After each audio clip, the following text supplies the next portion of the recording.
I was in Lebanon 2 weeks ago, and I go to Lebanon. I reside there part of the time. So what you see in pictures doesn't map to, and when you hear about the economy, it doesn't map to what's going on there.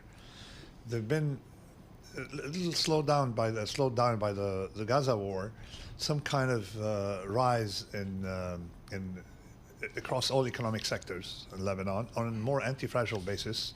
In other words, the collapse of the government of Lebanon economically gave rise to decentralized municipal power and to a lot more entrepreneurship, okay? Because the central bank was conducting a Ponzi, and the Ponzi went away, and then suddenly people recovered, and 4 years later, it's on a mend, and you can see economic activity across all sectors. I mean, restaurants are all full, new restaurants opening up like every day.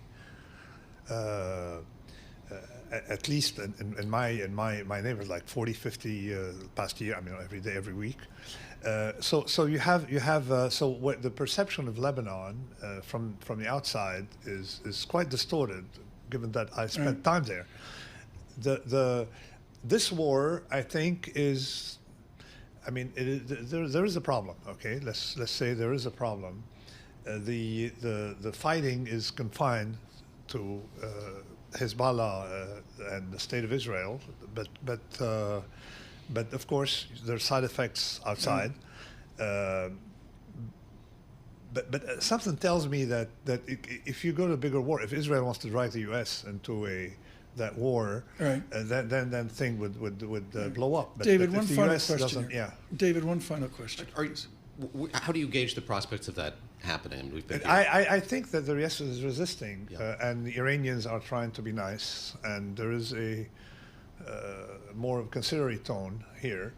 So we'll see. I mean, from there you can see how irrational it would be for everyone to get involved in to broader war, particularly that long term it's not going to help. I mean, think about it. Israel had a war with Hezbollah in 2006. They got stronger.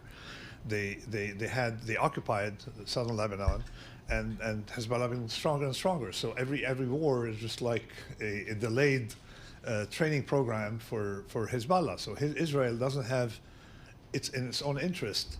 Okay, you can't destroy a